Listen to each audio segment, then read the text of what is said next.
This show features adults using adult language.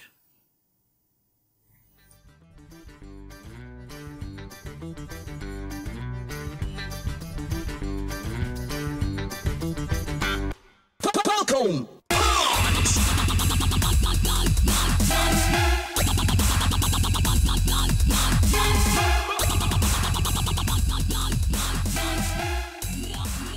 Geekquinox.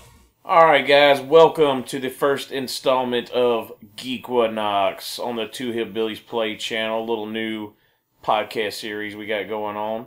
I am JI-Et-Toh, and I have with me today my best buddy in the whole wide world, Don Bronson. And we got some special guests in the house today to help us with this. My buddy Brandon, aka Black Moses. What up? And my other buddy Ben here, known as Blitzstar. Hello. And today what we're doing is a little different. You know, I know we normally got the Minecraft videos and things like that. We're going to start like a little podcast type thing. And discuss some of the things we like going on, like the Marvel movies, the DC movies, new games, whatever it may be. Today we're going to talk about the Marvel comic movies in general, and things like that, because that's always big news. It's taking over everything right now. So, I'm actually wearing Marvel underwear right now. it's everywhere. So is your underwear. They're everywhere too. So first thing, let's just kind of, let's just talk about like what gets us into comics, what we like about them, what we don't. Just a little generalization before we kind of start breaking it down. For me, Ben speaking, for me, what really got me into comics was that, you know, growing up, we always idolize people that go through struggles and always come out on top. And I think that's what really got in for me. I started off with video games, obviously like Metal Gear Solid Snake, Big Boss, my idols, these are the guys I really look up to.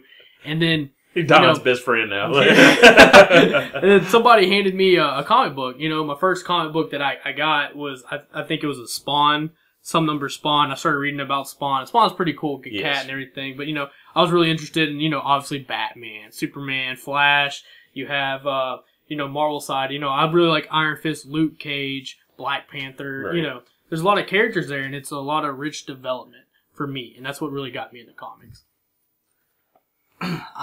Growing up, I haven't really been into comics at all. Like, you always know about like Batman, Spider-Man, and all this. Right. Never owned a comic at all, ever. Even to this day. Even to this day, yeah. Which I'm gonna soon change for sure. But, but I mean, you always known about like the big superheroes and stuff, and I mean. My biggest thing growing up was video games, and there's always been, video games highlighting these different heroes and stuff. Yeah. And I'm really now that the technology is there for like movies to be where they are right now. There's so many things. There's so many like all these comic book characters can just emerge, and I'm just blown away by a lot of the movies and stuff, and it's really getting me into. Like, now I want to own comic books. Right. I want comic books. It's like reversing it. It's like, instead of going from the comics to the movie, I'm going backwards, from the movies to the comics. and now, like, I'm really looking at more, like, I want to play more games that feature different comic book characters, and I want to watch more movies. I'm so desperate for comic book characters right now. Like, I'm watching the cartoons and stuff. On Netflix or Hulu or whatever. Absolutely. I mean, they're just, you just never, unless somebody gave you a comic book when you was little, you really didn't know what was there until you get it. So, yeah, it's like, I'm tapping into something that's always been there, and I'm discovering But it's new and fresh. Yeah. It's always been part of our culture in general, our nerdvana. Yeah, and I love mythology, and it's a big part of mythology, I think. Now it's gonna be, when however many fucking years go by, you're gonna see all these comic characters, and they're gonna be, the gods of Some of them very literally. All right, this is Brandon Black Moses here. I had no friends growing up. I had no family growing up. One of those who was alive. We'll figure out which one later. But no, seriously, I grew up an only child, and I didn't move and meet these guys here at the table till I was 10 or 11. And you know, I grew up in Houston. And, yeah, I had friends, but only child. I came home. The only thing I had, and my mom worked. I didn't even get to see my mom sometimes till like 8 or 9 o'clock at night. The only thing I had was cartoons, and watch cartoons, watch TV, and it's like, whoa, these guys are cool. And then, you know, got a few toys. And I was like, oh my God, these guys are cool. So I had my imagination to play with. You know, those were the people and all these the toys. Only thing you played with. Well, that wasn't until after I met you. Oh, okay. I still had my toys. I still have my toys now, actually. The 90s were a very good decade for animation anyway, as far as Justice League, Batman, you have all that stuff going on. Which cartoon when you were growing up, which one was your favorite? Oh, X-Men. Favorite X-Men, yeah. Yeah, had to be X-Men. I got the theme song. Got the theme song on my phone right now. But yeah, Power Glove theme song. Yeah. But I mean, it's just, you know, when you learn to entertain yourself when you're in situations like that, and your imagination gets to grow and grow and grow. And yeah, that's what comics are. That's what all these things are. They're an outlet for your imagination, and there's literally no limit. And they have all these comic book series. They have one splits to the left, and then, oh, hey, we're going to go back in time and go back here. And it's like, oh, my God, you can literally do anything. And it's just pretty neat. You know, it's a fun release. It's a fun, just overall, just a good thing. And it's just fun. I like it. I don't know whether to be happy I'm not an only child or wish I was now. No. Okay. Well, we're going to start breaking it down, talking about one thing individual, because this could easily go on forever. So we're going to start with the one that's coming up the soonest, the Avengers Age of Ultron. Avengers! Yeah. So... broad generalization, what this is going to be is, all the Avengers are coming back, new bad guy in town, Ultron. Coulson's dead, but not dead? Yeah. Spader, by the way, you know what, if somebody's going to kill me, Spader can do it. You know, I'm fine with that. For the win. So... if you guys know who that is, Robert California, just post in the comments so I don't feel alone. If they don't know, I'd be sad. So what we just watched the trailer a second ago. Keep it fresh on our minds, of course. Yes. Which I've seen it many times so far. But what are some of your thoughts on the trailer? Like, what sticks out to you in your mind? It's like if you're watching this trailer and you're like, okay, damn it, I'm gonna go see this movie. Like. James Spader. That is the correct answer, sir. I mean, he's such a damn good actor. Like, I don't even know what to say about him. My reference to Robert California was The Office. Yeah. And like, he's good in a comedy sense. He's good in a really serious sense. He's just scared the fucking panties off of you. Like, he's got it. You know, he's kind of like one of those actors like, help me out, like, Diverse. Diverse. Al Pacino's diverse. No, Al Pacino's not so diverse. That's all like Christopher Walken. He's just one of those, like... See, I thought you were going to say something like Mel Gibson. I just, still to this day, I think of Mel Gibson just throwing tomahawks. You know? I guess what I'm thinking of is like his voice. Like, that's what I was going to say. Like he's got a really commanding way of talking. Like, you just want to sit down and listen. Absolutely. Yeah. Morgan Freeman. Everybody's like that with Morgan Freeman. It's like, oh god, I can listen to him narrate anything in the world. To me, it's James Spader. Like, I could just sit there. If I want to be creeped out, I don't see Morgan Freeman creeping me out. You know, like, I don't see him doing James Spader. I can imagine a few where like Morgan Freeman would be creeping me out. I would be kind of upset if I died. Like, in the bathroom by myself and Morgan Freeman's voice is just narrating. Yeah. That's what I'm saying. If I die and go to heaven and I don't hear Morgan Freeman's voice somewhere within like the first 10 minutes, I'll be like, okay, I might need to change sides here or something. You know. But I completely agree with that. Yeah. I mean, he's very.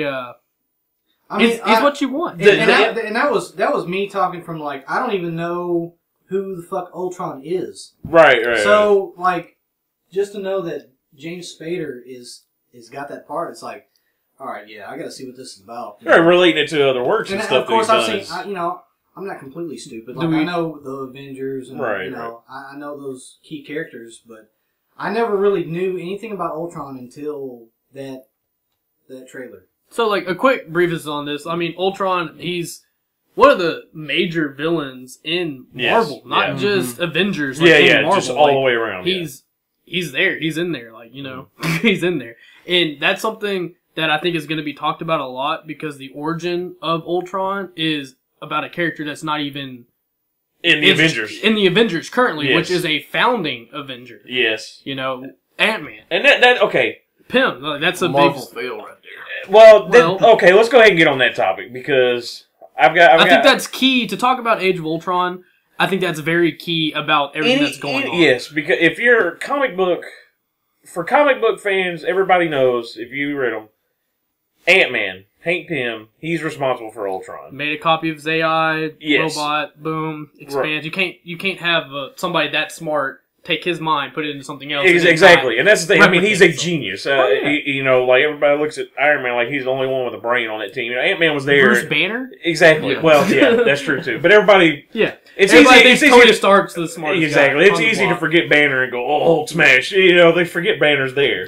But so I didn't know what I really thought about that at first, like because as a comic book fan, leaving out something that important. It's pretty crucial. It's offensive almost in a way. But now I take everything, and I do. We will give our opinions on these movies and what we think and stuff. But I do understand that they have to make these movies to appeal to an audience, and that the comic book fandom, us or whatever, we only make up a certain percentage of it. Oh yeah, so many more people are going to watch this, and they don't know a damn thing about what happened in any of these comics. But I look at it as like this, I don't know the lore that you guys know, but if I was a comic book fan, like I knew all the stuff that you guys, I'd have to agree with probably everything that you guys are saying because, these guys created, the writers, they created these characters and they made the story and they're popular within the comic book community because of these people. Mm-hmm. And then you had just taken, we don't know. I don't personally know the background of the directors and everything and what their knowledge is. I don't think many people do. So for them to just take something that somebody else created and recreate it is going to piss people off. Right. It's just going to. It's going to. I don't think that it's going to fail. Because the first Avengers was amazing by anybody's standard. It doesn't matter if it follows a book or whatever, whatnot. So at the point, it was still a good movie through and through. You have every element that you'd ever want in a movie in that movie. Yeah. And Marvel's doing everything right now, which is why I can give them some slack. I'm okay with that. But back to the Ant-Man thing, and we'll discuss that because Ant-Man's got his own movie coming out. He does. But it's coming out after the Avengers. The Avengers movie, yeah. Which I was like, when they announced it, I was really hoping Ant-Man would come first because to me, I was like, okay, now they can tie it all in. They can make it all make sense. They still can because I think what they could do. If you look in the trailer, or the synopsis or whatever it may be, Tony Stark says, or somebody says, we have awoken a dormant technology, or I've worked with a dormant technology. I think that they're basically going to reference this has been going around. Other people have thought about this and rumored it, and I really hope it's true because it gives you leeway to do whatever you want with the story, and then can still harken back to the original. Is if this technology was already made and already done, Hank Pym did this. He basically created Ultron and shut it down before something ever bad happened, and then maybe now Tony got his hands on it, played with it, and they're just going to say Ultron took off from there.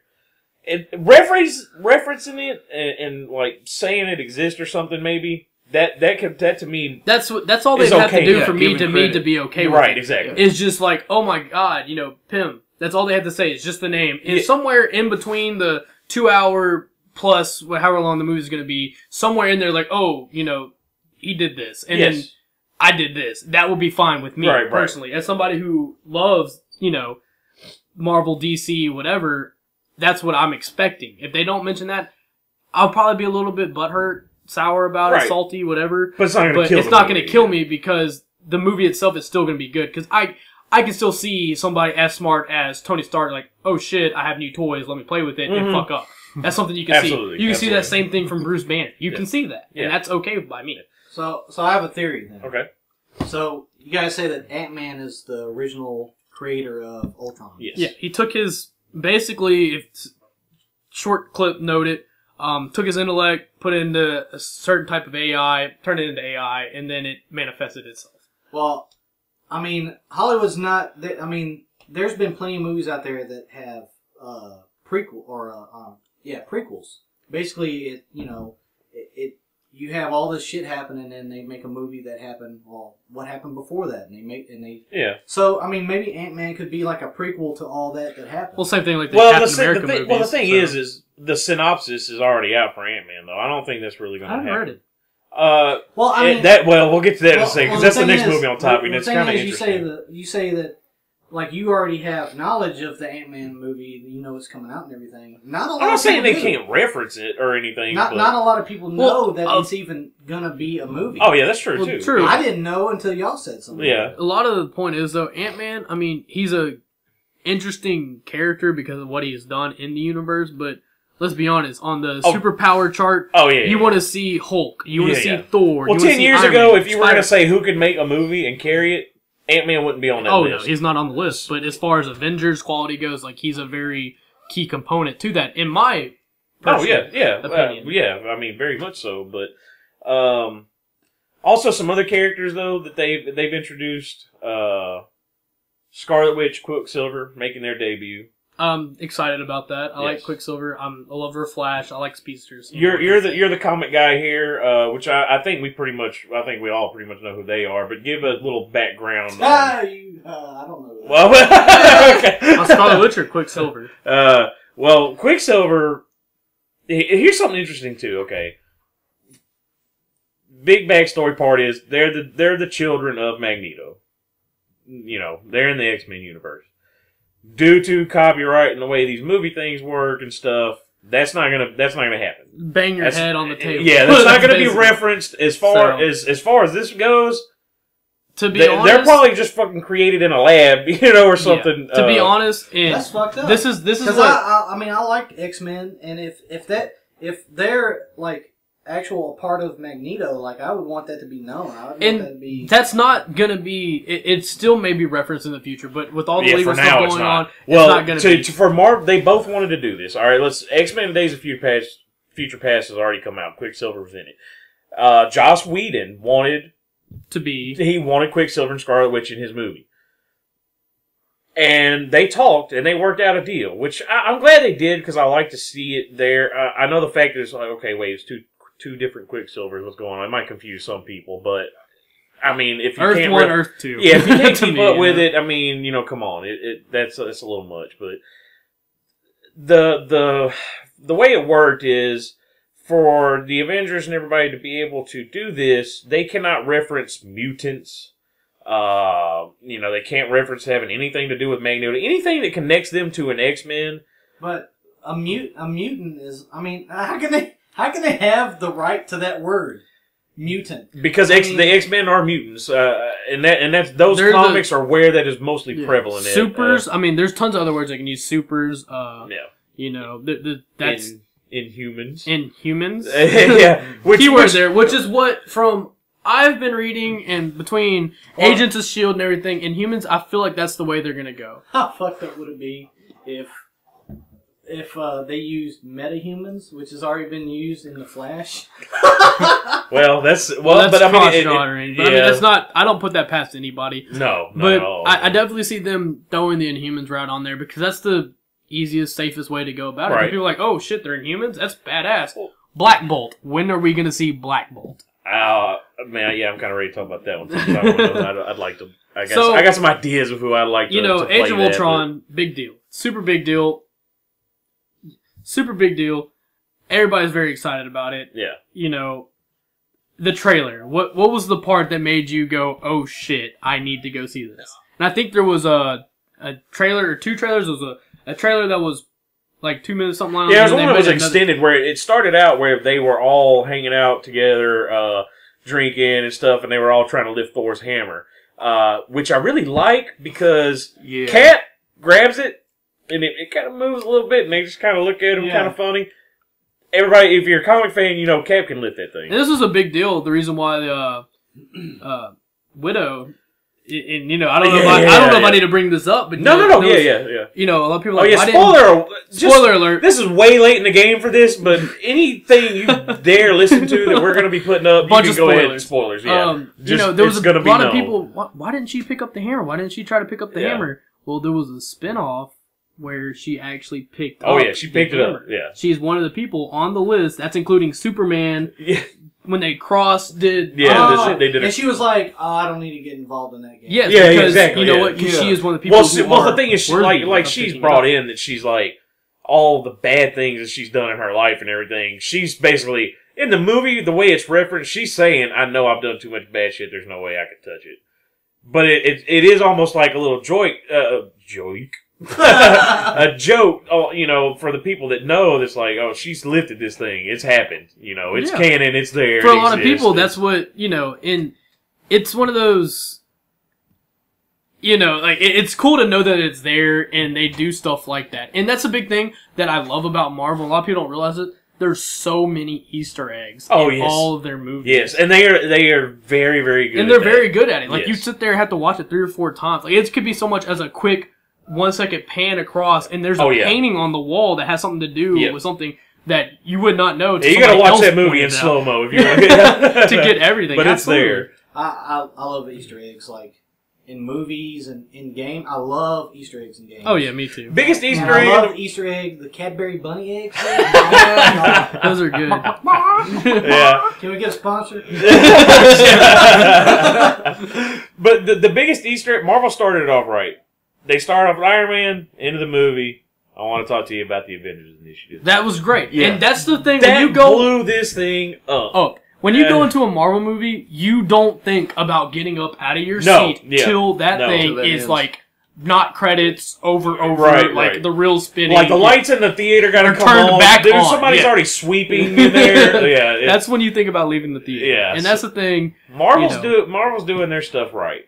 And Age of Ultron, I mean, for me, if we got to do a quick buy or sell, like, are we going to do it? Are we not going to do it? I mean, I'm in. I'm there. I want to see everything about it. I'm probably going to see twice. To be honest, you know, I'm more on the DC side of everything, but I love the way Marvel does their movies, and I will probably go see it 2 or 3 times. To be honest with you, if it's half as good as I think it is, let's be honest. The trailer, let's get back to it. What was the part that made you just buy into wanting to see it? Two things for me. James Vader. That's James. I'm sorry, but he is. It is so good. Like, I mean, I fear Ultron just by being a comic person. You know to fear him. You know he's a badass.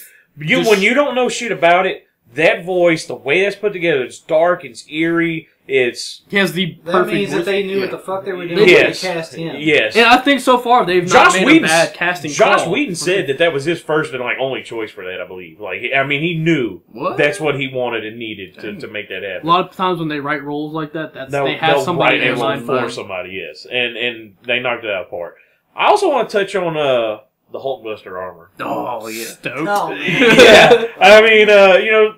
Iron Man's got a suit for everything. He does. Now we got one for fighting the Hulk. I don't think this is going to work out the way Tony thinks it's going to, but... It will for a little bit. Yeah. But, you know, the Hulk is the Hulk. He's like the omnipotent. And, you know, the Marvel Universe, to me, he's the Hulk. You piss him off, he gets stronger. You know, like, exactly. And he's such a... Dude, the Hulk is such an awesome character. Because, you cannot not like him. You know what I'm saying? You have to like him. Because he beat Loki's ass. He threw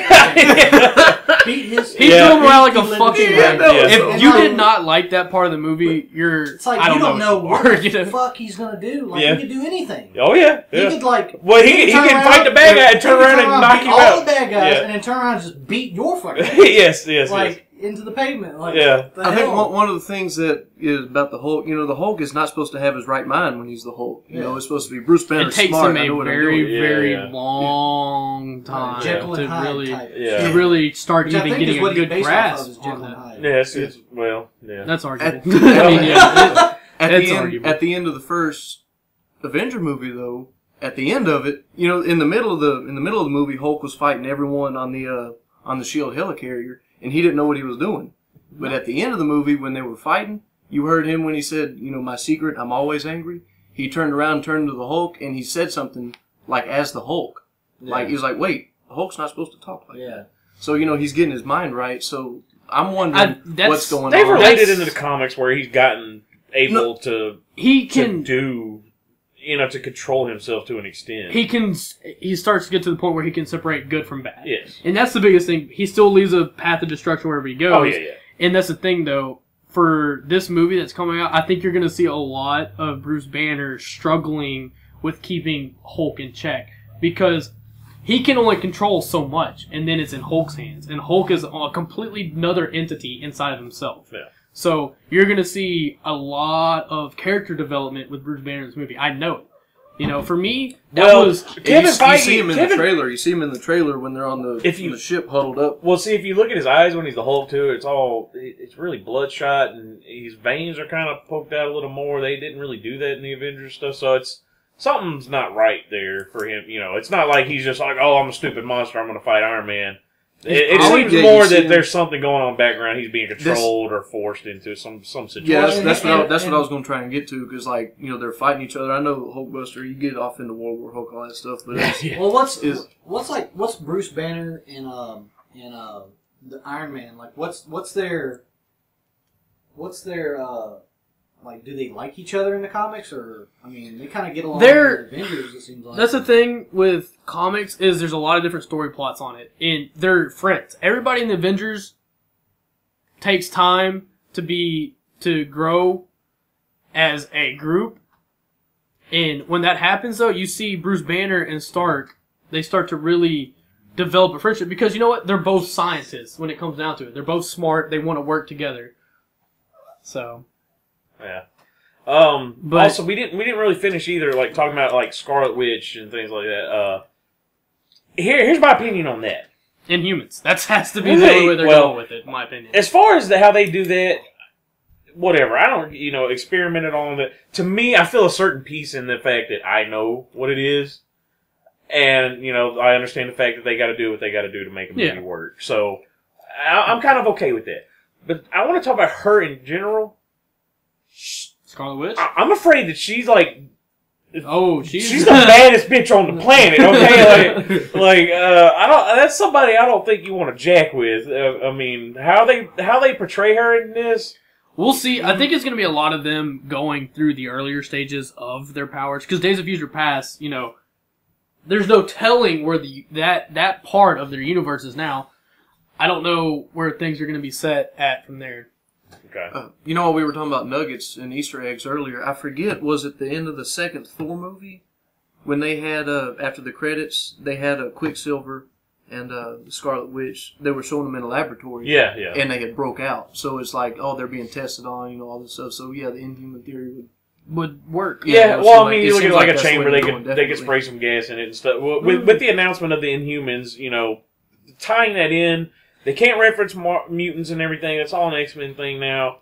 Well, yeah, this could connect. Well, it all. I guess if they captured them and had them in there, then they could disconnect them from Magneto and X-Men, because they're like, these are some, like you said. I mean, and they were Avenger members. You know, I mean, let's not get that wrong. They were in the Avengers, which many X-Men and other characters have been throughout. Everybody's been in the Avengers. Yeah, everybody's been in the Avengers at some point. So would this be like before they were actually in the Avengers? It's hard to say. What I think they're going to do is going to be a lot earlier on in their careers. They were bad guys originally. Yeah, they were.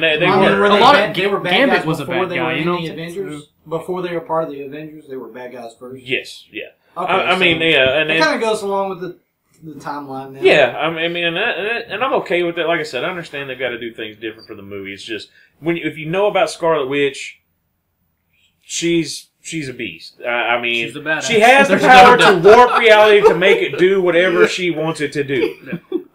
Even on a bad day, that's a scary power to have. You know, in the comics, she built the universe around what she wanted it to be. Yep. So made Magneto king of the world. Yeah, and you know, like if they do it right, they can say that she's a part of the X-Men universe by not saying it. in so many ways. Like, And you can say, oh, yeah, not I don't saying think that's it. If they far do it off. right. I really yeah. don't think Do it that's right. far off. If they They do it could right. they could even play it off so much as to, you know, Magneto died or whatever, and he had to clone Joseph. They could even throw that That's in there true. as They can Jim say, Lee's if they series didn't during the say- if they 90s didn't did say- that. So I'm if they saying don't- they could even do that. Yeah. If they don't say anything about the guy Magneto, like if they don't say his name, Yeah. there's tons of ways they can describe. Well, Who the oh, person is. that brings And up. then There is X-Men. a there is a clip or something where damn, where have I seen this? There's something where the two kids are talking, and it's gonna drive me insane. I cannot remember where I've seen this at now or heard it or whatever. But there's a clip where the twins are talking, and they are basically saying something about. Yeah, that's at the end of the Guardians of the Galaxy. Yeah, but they're not talking though in that. Or maybe I'm confused. Yeah, the Maybe it's Guardians been of a the while. Galaxy. They're the Scarlet Witch. She's messing. They're there, but they don't speak though. I don't think. Okay. What? And I think I'm confusing X-Men: Days of Future You Past, are. where he says I knew a guy that could bend metal, or my mom said my dad could bend metal. Or I mean, it something goes like that. back to even But when a Wolverine small was reference like, like oh, that could like- be all it takes. yeah, and that's I mean, that's all so- that would be somebody for us to be okay with. Yes, it's exactly, just a small yeah, reference yeah. like that. It just sucks that there's all these legalities with everything. Right, like, right. oh man, if Disney's gonna throw this much money at you, just bite it and take it because Yeah. it's helping. It's helping you out by helping us out. You know what I'm Exactly, saying? exactly, yeah. And if you look at it this way, you know, the people that are really going to be paying attention to how they're presented are the comic book fans. Oh yeah. People like me, I'm not going to even know what the hell. Well, you know, right. without y'all's input, I'm not going to be That like. goes all the way down to Guardians of the Galaxy. I mean, let's be honest, that was the last movie I thought they would ever do Yeah. something about, So- and they did, and it was amazing. That right, So- Guardians of the Galaxy shows me though that whatever Marvel wants to do, I'm They can do- I'm on with it. board. I'm with on it. board. You know, because even as a comic book person and knowing those characters, even other comic book people don't generally know them that well. They're B-list at best. Now, some people would say they're C-list or more. You know, I mean, you can Now you they're can AAA. argue you can Exactly. argue for Nova. You can argue for Nova. yeah, You can that one argue I'd for be in Star Lord. You Yeah. can argue for those two. Anybody Yeah. else on there, you know, like whatever, Rocket Raccoon. Yeah. You can maybe. Nobody gave a shit about Rocket Raccoon. Let's be Oh, honest. yeah. I thought he was a cool. Yeah. I thought he was a cool character. Groot. I don't. Groot Whatever, always had a you problem know. with Groot. It's a tree. Whatever. Do you know that Vin Diesel said the lines "I am Groot" 1,000 Oh, yeah. fucking times? Oh yeah. Oh They yeah. recorded him 1,000 times Oh, yeah. saying "I am Groot." Yeah. That's insane. You know what? I'm fine with that though. That is insane. I'm fine with that though. Vin Diesel. I guess they had to get their money's worth. Yeah. I'm pretty sure that casting didn't come cheap, even though he said 5 words the entire movie. So I'm surprised that like any interviews with Vin Diesel about Groot, I'm surprised he didn't say "I am Groot." yeah, it just beats his brain. All right, well, we're starting to run over time, so we appreciate anybody that joined us for this one. What we're gonna do, we're gonna come back next time, and we're gonna start with the Ant-Man one. We're gonna kind of delve into that some. I think we hit a point or two on it, but we'll discuss a little more about the people in it and what we think and stuff. And Yeah. hope you guys join us next time. This was JI-Et-Toh. Black Moses. Let's start. John Bryant. All right. Motherfucking Oh Bryant. yeah, there you go.